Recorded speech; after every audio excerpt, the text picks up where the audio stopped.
It's time now for a check of what's making the front pages here in France. For that, I'm joined by Elena Casas. Good morning again, Elena.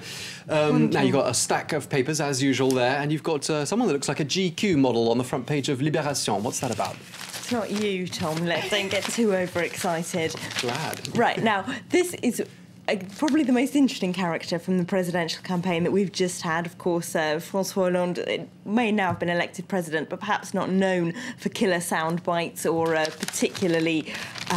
being particularly charismatic or particularly colourful in the way that he wins the media's attention. One man that he is on the left, though, is Jean-Luc Mélenchon, who, of course, ran for president as the left front's candidate and polled a rather disappointing 11%, but did manage to manipulate a lot of media attention with his huge public rallies that saw massive turnouts, hundreds of thousands of people on the beach in Marseille to go and listen to him talk, rather.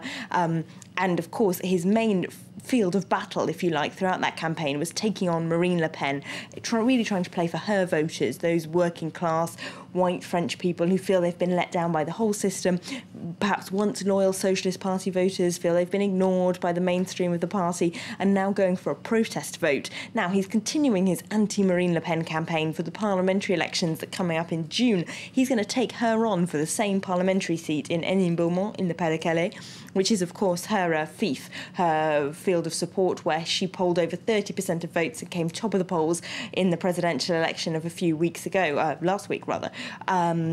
And so he's decided to confront her on her very own turf, if you like. Now, for Libération, he essentially has been giving up his own chance of ever sitting in Parliament in order to get the media attention that he'll get from attacking her, because she is so popular in that constituency. It seems unlikely he will beat her. The Socialist Party is also running a candidate against him, so the left vote will be divided in that area.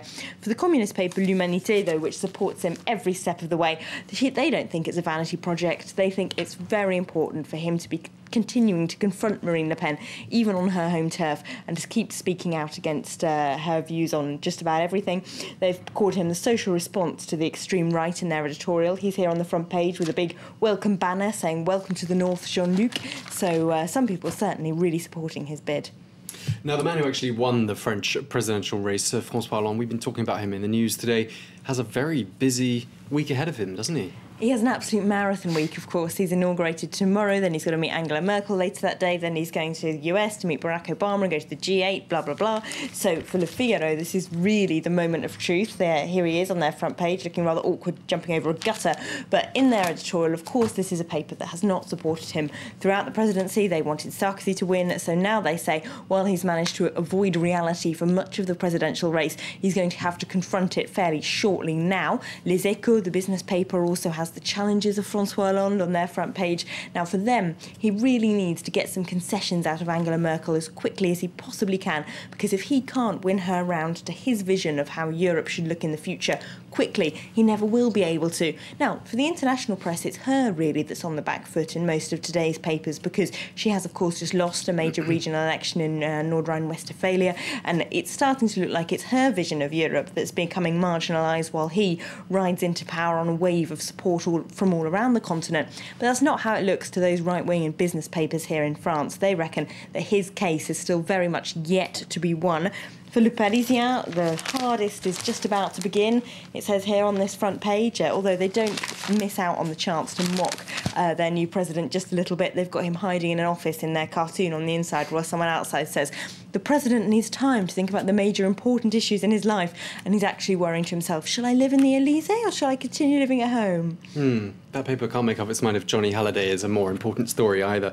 But just very briefly about that inauguration ceremony, lots of protocol, isn't there, ahead of that? Yes, nicely explained in Le Figaro. They seem to know everything from why he needs a 21-gun salute from the Invalides to what car he's going to drive up the Champs-Élysées in tomorrow. The one thing we don't know, though, they say, is what Nicolas Sarkozy and François Hollande are going to say to each other in those 5 minutes before the inauguration when they're left alone together in the Elysee.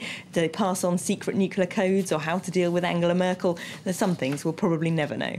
To be a fly on the window of that car. Thank you very much indeed, Elena Casas, for that wrap of the French press.